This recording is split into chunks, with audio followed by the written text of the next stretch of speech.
हरे कृष्णा। आज की हमारी वीडियो का टाइटल है थोड़ी सी महिमा गान से भगवान की प्रसन्नता। थोड़ी सी भगवान की महिमा गाने से, थोड़ी सी भगवान के गुण गाने से, थोड़ी सी भगवान की प्रार्थना करने से भगवान कैसे प्रसन्न हो जाती है, यह इस वीडियो में बताया जाएगा।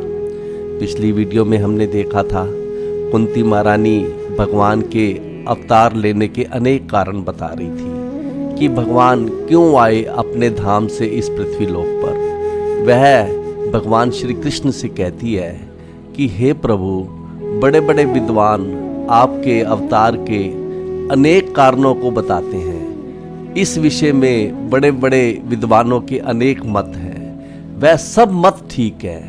कुंती महारानी कहती है भगवान श्री कृष्ण से कि हे प्रभु, कुछ कहते हैं कि आप अजन्मा का जन्म महाराज महान पुण्य आत्मा राजा युधिष्ठिर की कीर्ति का विस्तार करने के लिए हुआ है। भगवान श्री कृष्ण सारे विश्व के कल्याण हेतु पूरी पृथ्वी पर पांडवों का राज्य स्थापित करना चाहते थे, क्योंकि जब संसार में कोई पुण्य आत्मा राजा शासन करता है तो लोग सुखी रहते हैं, और जब राजा पापी हो तो लोग सुखी नहीं रहते, दुखी रहते हैं। अगला कारण बताते हुए कुंती महारानी कहती है भगवान से कि हे प्रभु, कुछ कहते हैं कि आप अपने परम भक्त राजा यदु को प्रसन्न करने के लिए उनके कुल में जन्मे हैं। आप उनके कुल में उसी प्रकार प्रकट हुए हैं जिस प्रकार मल्य पर्वत पर चंदन होता है। वृक्ष तो कहीं और हर जगह उगते हैं, सर्वत्र उगते हैं, लेकिन चंदन का वृक्ष विशेष रूप से मल्य पर्वत के क्षेत्र में उगता है। कुछ कहते हैं कि हे प्रभु, आप वासुदेव जी तथा देवकी द्वारा प्रार्थना किए जाने पर उनके पुत्र रूप में जन्मे हैं। भगवान को पुत्र रूप में प्राप्त करने के लिए वासुदेव जी ने तथा देवकी जी ने अपने पूर्व जन्म में सुतपा तथा प्रश्नि के रूप में कठिन तपस्या की थी। इसके फलस्वरूप भगवान उनके पुत्र रूप में प्रकट हुए। अगला कारण बताते हुए महारानी कुंती कहती है कि हे प्रभु, कुछ कहते हैं, कुछ लोग कहते हैं कि आप देवताओं का कल्याण करने तथा उनसे ईर्ष्या करने वाले असुरों का वध करने के लिए अवतार लेते हैं। अगला कारण बताते हुए वह कहती है कि हे प्रभु, कुछ कहते हैं कि जब इस संसार का भार बढ़ गया और भार से बोझिल समुद्री नाव की भांति जब संसार अत्यधिक पीड़ित हो उठा, तब आपके पुत्र ब्रह्मा जी ने प्रार्थना की, तो आपने संसार का भार कम करने के लिए, कष्ट का शमन करने के लिए अवतार लिया। गुरु महाराज जी कहते हैं जब कभी ब्रह्मांड में कोई ऐसा संकट उत्पन्न होता है जिसे अधिशासी देवता नहीं सुलझा पाते, तब वे इसके निवारण के लिए ब्रह्मा जी के पास जाते हैं। यदि ब्रह्मा जी भी इसे नहीं सुलझा पाते तो वे सभी देवता ब्रह्मा जी के साथ क्षीरोदक्षाई विष्णु जी के पास जाते हैं और उनसे अवतार लेकर समस्या का समाधान करने की प्रार्थना करते हैं। ऐसी समस्या कंस तथा अन्य राजाओं के शासनकाल में उत्पन्न हुई थी और यह पृथ्वी असुरों के दुष्कर्मों से बोझिल हो उठी, अर्थात पृथ्वी का भार बढ़ गया था। तब अन्य देवताओं समेत ब्रह्मा जी ने क्षीरोदक सागर के तट पर जाकर प्रार्थना की। तब उन्हें बताया गया कि कृष्ण जी वासुदेव जी तथा देवकी के पुत्र के रूप में अवतार लेंगे। अतएव कुछ लोग कहते हैं हे प्रभु कि आपका प्रकटे ब्रह्मा जी द्वारा प्रार्थना करने से हुआ है। इन सब कारणों को बताने के बाद अंत में पिछली वीडियो में कुंती महारानी ने अपना मत दिया था कि भगवान क्यों अवतार लेते हैं। वह कहती है कि हे प्रभु, बहुत सुंदर कारण है आपके अवतार लेने का।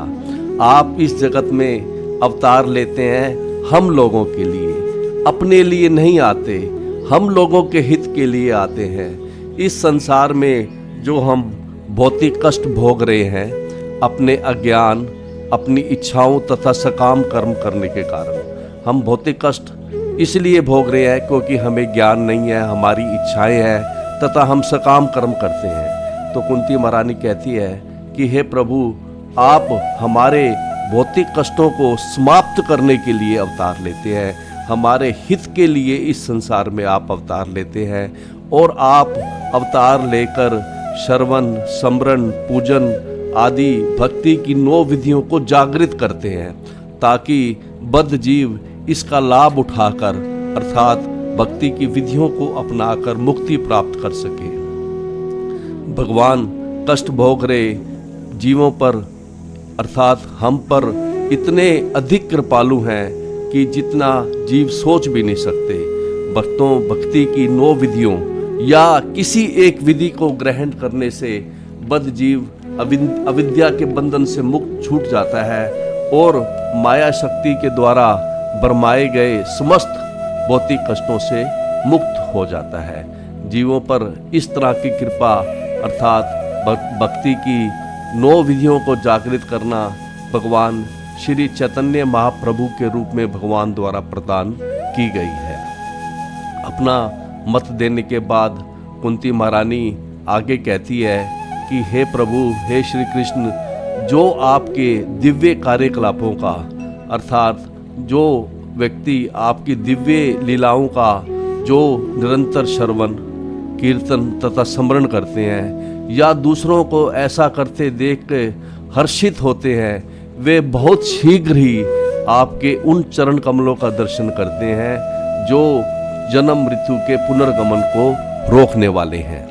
तो यहाँ तक हमने पिछली वीडियो में किया था और आज की वीडियो का टाइटल यही है कि थोड़ी सी भगवान के गुण गाने से, महिमा गाने से भगवान कैसे प्रसन्न होते हैं। आज की वीडियो में कुंती महारानी अपनी सारी प्रार्थनाओं में भगवान को द्वारका ना जाने देने, उनको मनाने के लिए और उनको अपने साथ रहने के लिए, राजी करने के लिए प्रयास करेगी।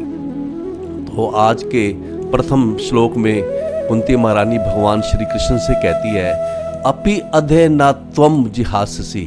हे प्रभु, यदि आप आज हमें त्यागते हो, आज हमें आप छोड़कर चले जाते हो और सिवत सुहृद अनुजीवन, जब आज हम आपकी कृपा पर पूरी तरह आश्रित हैं, हम आपकी दया पर पूरी तरह से निर्भर है, ये शाम न अन्यत भवत है, और जब हमारा आपके अतिरिक्त अन्य कोई नहीं है, जब हमारा आपके अलावा कोई और रक्षक नहीं है, और हे प्रभु, हम आपके पद अम्बुजात प्रायणम, हम आपके चरण कमलों पर पूरी तरह से आश्रित हैं, और जो राजा योजित अहंसाम, और जो राजा हमसे शत्रुता किए हुए हैं, कुरुक्षेत्र युद्ध के बाद यद्यपि सारे शत्रु राजा मारे जा चुके थे, लेकिन उनके पुत्र और पौत्र अभी भी जीवित थे। तो ऐसी स्थिति में हे प्रभु, कुंती महारानी कहती है कि ऐसी स्थिति में यदि आप हमको छोड़कर चले जाएंगे तो हमारा क्या होगा।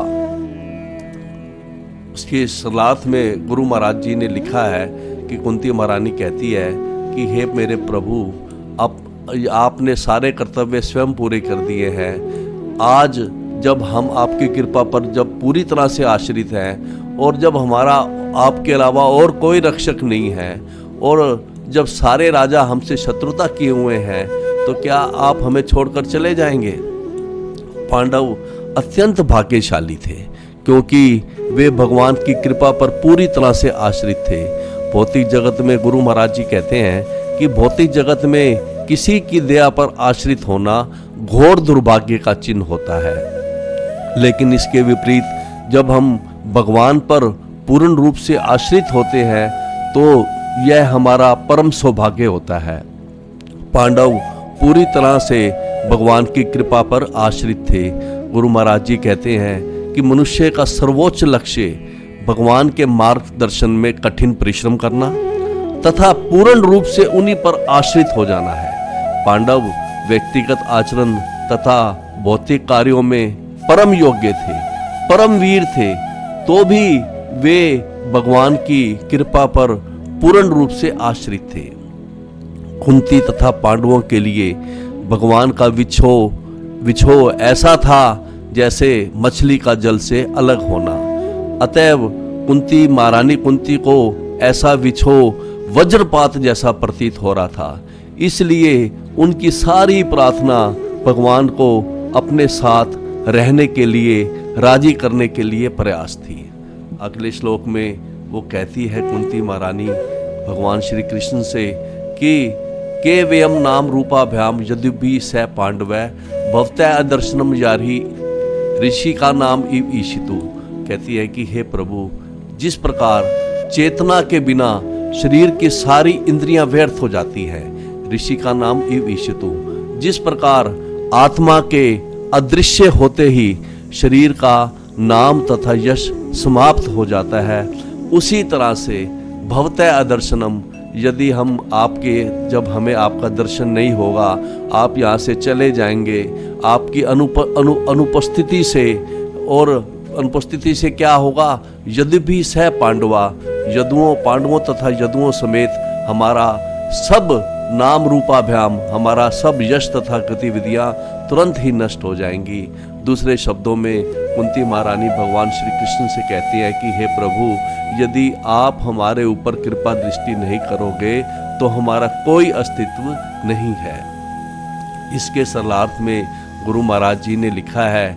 गुरु महाराज जी कहते हैं, कुंती महारानी कहती है भगवान श्री कृष्ण से कि जिस तरह आत्मा के अदृश्य होते ही शरीर का नाम तथा यश समाप्त हो जाता है, और उसी तरह यदि आप हमारे ऊपर कृपा दृष्टि नहीं करेंगे तो पांडवों तथा यदुओं समेत हमारा यश तथा गतिविधियां तुरंत ही नष्ट हो जाएंगी। गुरु महाराज जी कहते हैं, जिस प्रकार चेतना के बिना शरीर की सारी इंद्रियां व्यर्थ हो जाती हैं, उसी तरह से कुंती महारानी को ज्ञात है कि पांडवों का अस्तित्व एकमात्र श्री कृष्ण के कारण है।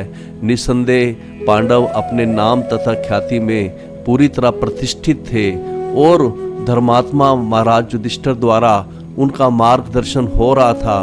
यदुगण उनके मित्र थे, लेकिन श्री कृष्ण के मार्गदर्शन के बिना उनका कोई अस्तित्व नहीं था। यह बात महारानी कुंती को अच्छी तरह से ज्ञात थी। तो वो आगे अगली प्रार्थनाओं में कहती है कि हे प्रभु, यदि आप चले जाओगे हमें छोड़कर द्वारका, तो आपके चले जाने से क्या होगा, ना इयम शोभिष्य तत्र, जो हमारा राज्य है ये सुंदर, ये शोभा, ये सुंदर नहीं लगेगा।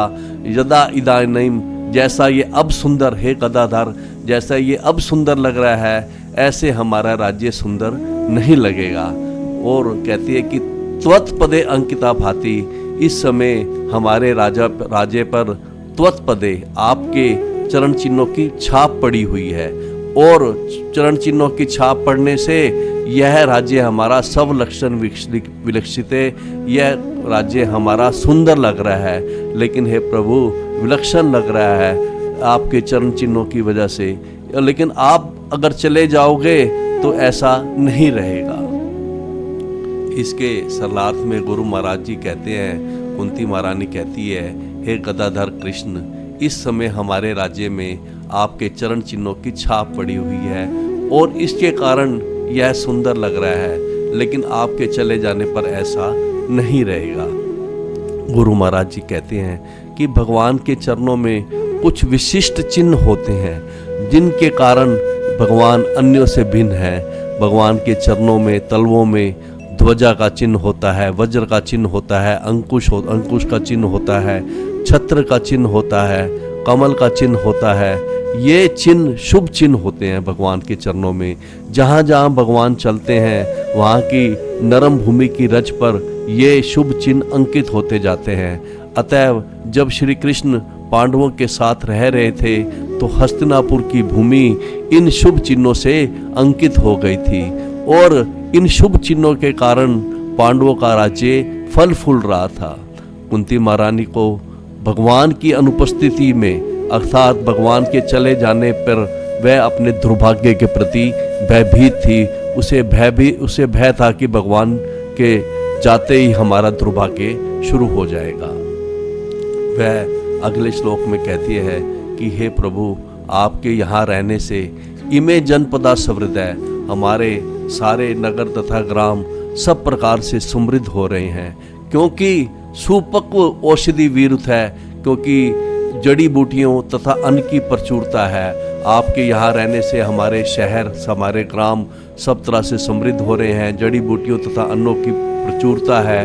वन आद्री नदी उन्वंत है, और हमारे वन अर्थात जंगल, आद्री मतलब हमारे पहाड़, नदियाँ और हमारे समुद्र, वो कह रही है कि हे प्रभु, आपके यहाँ रहने से सारे वृक्ष जो है वो फलों से लदे हैं, पर्वत जो है वो खनिजों से भरे हैं, नदियाँ बह रही हैं, और समुद्र जो है वो संपदा से भरे पड़े हैं। और यह सब किस लिए हो रहा है? क्योंकि ही दंते किस लिए हो रहा है? तब विकसिते, आपकी कृपा दृष्टि पड़ रही है, तभी है प्रभु ऐसा हो रहा है।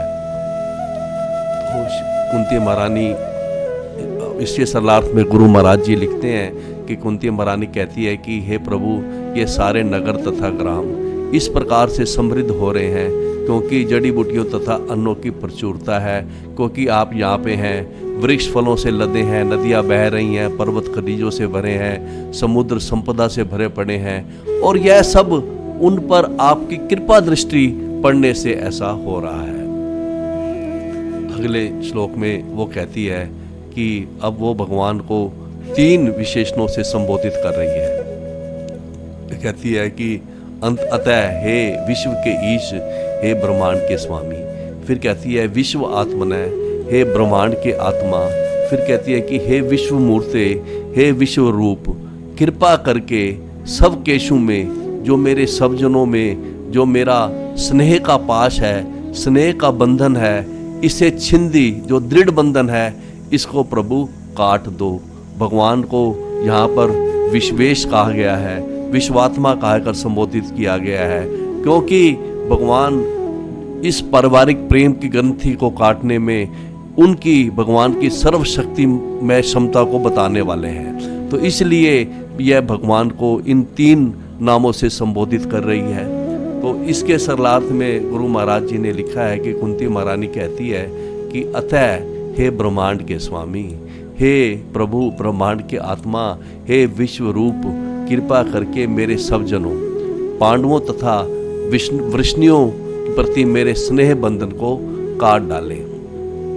गुरु महाराज जी कहते हैं कि भगवान का शुद्ध भगत भगवान से अपने लिए कुछ भी मांगने से लजाता है, उसको लज्जा आती है, लेकिन ग्रस्तों को कभी कभी बाध्य होकर भगवान से कुछ याचना करनी पड़ती है, क्योंकि ग्रस्त जो होते हैं वे पारिवारिक स्नेह की ग्रंथि से बंधे होते हैं। महारानी कुंती इस तथ्य से सचेत थी, अतएव महारानी कुंती ने भगवान से प्रार्थना की कि उनके सब जनों अर्थात पांडवों तथा वृष्णियों के प्रेम पाश को, स्नेह पाश को वह काट दे। प्रभु, पांडव उनके पुत्र थे कुंती महारानी के, और वृष्णिजन उनके पितृकुल के सदस्य थे।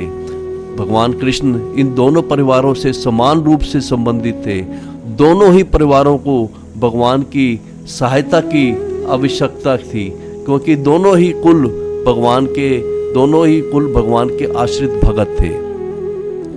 महारानी कुंती की यह इच्छा थी कि श्री कृष्ण उनके पुत्रों अर्थात पांडवों के साथ रहे, लेकिन श्री कृष्ण के ऐसा करने से कुंती के जो पितृकुल था, पितृकुल के लोग इस लाभ से वंचित रह जाते। यह सब पक्षपात कुंती के मन को दुख देने वाला था, अतएव उन्होंने इच्छा व्यक्त की कि यह स्नेह बंधन विच्छिन्न हो जाए, कट जाए। गुरु महाराज जी कहते हैं कि कुंती महारानी जैसे शुद्ध भगत अपने परिवार के सीमित स्नेह बंधन को विच्छिन्न करके समस्त आत्माओं के लिए अपनी भक्ति में सेवा का विस्तार करना चाहते हैं। तो इस तरह से वो कहती हैं कि हे प्रभु, जो मेरा स्नेह का बंधन है दोनों कुलों के साथ, पांडवों के साथ और वृष्णियों के साथ, इसको काट दें, और त्वयि में अनन्या विषयामति, और हे प्रभु आपके अंदर मेरी अनन्य मति हो, मेरा ध्यान सिर्फ आप में हो। हे प्रभु, हे मधुपति, हे मधु के पति, मेरे आप में, हे मधु के स्वामी, मेरे आप में अनन्य मति हो। और कहती है कि रतिम उद्भात अद्दा गंगा इव ओघम उद्रवंती। जिस प्रकार गंगा नदी बिना किसी व्यवधान के सदैव निरंतर समुद्र की ओर बहती है, उसी प्रकार से मेरी रति, मेरा आकर्षण अन्य किसी की ओर ना बटकर आपकी ओर निरंतर बना रहे। इसके सरलार्थ में गुरु महाराज जी लिखते हैं कि महारानी कुंती कहती है भगवान से कि हे मधुपति, जिस प्रकार गंगा नदी बिना किसी व्यवधान के सदैव समुद्र की ओर बहती है, उसी प्रकार मेरा आकर्षण अन्य किसी ओर ना बटकर आपकी ओर निरंतर बना रहे। श्रीमती कुंती महारानी बिना विचलित हुए भगवान की सेवा करना चाह रही थी और यही उनकी प्रार्थना थी। गुरु महाराज जी कहते हैं कि यह अनन्य भक्ति ही हमारे जीवन का परम लक्ष्य है। तो अगले श्लोक में महारानी कुंती अपनी स्तुतियों के अंत में वह भगवान का सार कह रही है। वह कहती है भगवान से कि हे श्री कृष्ण, हे श्री कृष्ण, हे कृष्ण सखा, हे अर्जुन के मित्र, हे वृष्णि ऋषभय, हे विष्णु कल के प्रमुख, इस धरा पर, इस धरती पर जो राजाओं के कुल जो उपद्रव फैलाने वाले हैं, ध्रुव जो उपद्रव फैलाने वाले हैं, उन्हीं सभी राजाओं के वंशों के आप विध्वंसक है जो इस धरा पर उपद्रव फैलाने वाले हैं। और हे प्रभु अनपवर्ग वीर्य, आपका शौर्य कभी श्रीन नहीं होता है। आप गोविंद हैं, अर्थात आप गोलोक के स्वामी हैं, आप दिव्य धाम के स्वामी हैं, आप गो द्विज सुर, आप गौओं के, ब्राह्मणों के और देवताओं और अर्थात अपने भक्तों के कष्टों को दूर करने वाले हैं, आर्तियार हरने वाले हैं। और हे प्रभु आप योग ईश्वर हैं, आपके अंदर सभी योग शक्तियां हैं, आप अखिल गुरु हैं, आप पूरे संसार के गुरु हैं, आप भगवान हैं, आप सर्वशक्तिमान हैं, नमः। इसीलिए मैं आपको प्रणाम करती हूँ। अगले इस श्लोक के सरलार्थ में गुरु महाराज जी कहते हैं कि महारानी कुंती अपनी स्तुतियों के अंतिम श्लोक में कहती है, भगवान का सार प्रस्तुत कर रही है। वह कहती है कि हे कृष्ण, हे अर्जुन के मित्र, हे वृष्णि कुल के प्रमुख, आप उन सभी समस्त राजनीतिक पक्षों के विध्वंसक हैं जो इस धरा पर उपद्रव फैलाने वाले हैं। आपका शौर्य कभी श्रीन नहीं होता। आप दिव्य धाम के स्वामी हैं, आप गोलोक के स्वामी हैं और आप गौओं, ब्राह्मणों तथा भक्तों के कष्टों को दूर करने के लिए अवतरित होते हैं। आप में सारी योग शक्तियां हैं और आप समस्त विश्व के उपदेशक गुरु हैं। आप सर्वशक्तिमान ईश्वर हैं। मैं आपको सादर प्रणाम करती हूँ। तो इस तरह से महारानी कुंती ने परम भगवान श्री कृष्ण का सार प्रस्तुत किया है इस श्लोक में कि भगवान सर्वशक्तिमान है, उनका अपना नित्य दिव्य धाम है जहाँ पर वे सुरभि गायों के पालन में व्यस्त रहते हैं। वहाँ सैकड़ों हजारों लक्ष्मियाँ उनकी सेवा में लगी रहती हैं। वे इस भौतिक जगत में अपने भक्तों को उबारने के लिए तथा राजनीतिक दलों के उपद्रवकारी तत्वों एवं उपद्रवकारी शासकों का विनाश करने के लिए भगवान अवतार लेते हैं। भगवान सदैव शौर्य से पूर्ण रहते हैं। उनकी शक्ति कभी श्रीन नहीं होती। वे गौओं, ब्राह्मणों तथा भगवान के भक्तों पर, ब्राह्मणों पर विशेष ध्यान देते हैं क्योंकि जीवों के कल्याण के लिए यह सब महत्वपूर्ण कारक है। तो इस तरह से महारानी कुंती ने जब अपनी स्तुतियाँ पूर्ण की तो उसके बाद सूत गोस्वामी जी कहते हैं, आज के इस अंतिम श्लोक में सूत गोस्वामी जी कहते हैं कि पृथ्या इत्थम कल्पते, कि इस प्रकार जब महारानी कुंती ने चुने हुए शब्दों द्वारा जब उन्होंने भगवान की महिमा गान किया, भगवान का गुणगान किया, तो परिणुतः अखिल उदय, तो अपने महिमा गान के लिए चुने हुए शब्दों से पूजित होकर अर्थात महारानी कुंती के द्वारा की गई प्रार्थनाएं सुनकर, अपनी महिमा गान सुनकर, अपना गुणगान सुनकर मंदम जहास बैकुंठ है, भगवान जो जिनको बैकुंठ कहा गया है, जो कि बैकुंठपति हैं, वो मंद मंद मुस्काए। और यह जो उनकी मुस्कान थी मोहन इव माया, यह उनकी मुस्कान उनकी योग शक्ति के समान ही मोहक थी। तो इसके सरलार्थ में गुरु महाराज जी ने लिखा है कि सूत गोस्वामी ने कहा, इस प्रकार भगवान अपने महिमा गान के लिए चुने हुए शब्दों में महारानी कुंती के द्वारा की गई प्रार्थना सुनकर मंद मंद मुस्काए, और यह मुस्कान उनकी योग शक्ति के समान ही मोहक थी। गुरु महाराज जी कहते हैं कि जो भगवान की जैसे मोहक मुस्कान थी, इस जगत में जो भी वस्तु मोहक होती है वह भगवान की अभिव्यक्ति कहलाती है। भगवान के भगत भगवान की महिमा से भिन्न भिन्न प्रकार से मोहित होते रहते हैं, और भगवान का कृपापूर्ण आशीर्वाद उन्हें प्राप्त होता रहता है। तो आज की जो हमारी वीडियो का टाइटल था कि थोड़ी सी महिमा गान से, थोड़े से गुणगान से भगवान कैसे प्रसन्न होते हैं। कहते हैं गुरु महाराज जी कहते हैं कि महारानी कुंती ने भगवान की प्रार्थना में उनकी महिमा का मात्र एक अल्प अंश का कथन किया है, बड़ा थोड़ा सा अंश कुंती महारानी ने बोला है, और उनके सारे भगत, भगवान के सारे भगत इसी प्रकार से चुने हुए शब्दों से उनकी पूजा करते हैं। इसी कारण भगवान को उत्तम श्लोक भी कहा जाता है। कहते हैं गुरु महाराज की, यद्यपि भगवान की महिमा का वर्णन हम कितना ही करें, चुने हुए शब्दों से करें, कितना ही क्यों ना करें, यद्यपि वह पर्याप्त नहीं है, लेकिन फिर भी भगवान ऐसी प्रार्थनाओं से, ऐसे महिमा गान से, थोड़े से महिमा गान से, थोड़ी सी प्रार्थनाओं से उसी प्रकार संतुष्ट हो जाते हैं, तुष्ट हो जाते हैं, जिस प्रकार पिता अपने छोटे से बच्चे की तोतली बोली से प्रसन्न हो जाते हैं। तो इस तरह से आज का हमने वीडियो का टाइटल पूरा किया है।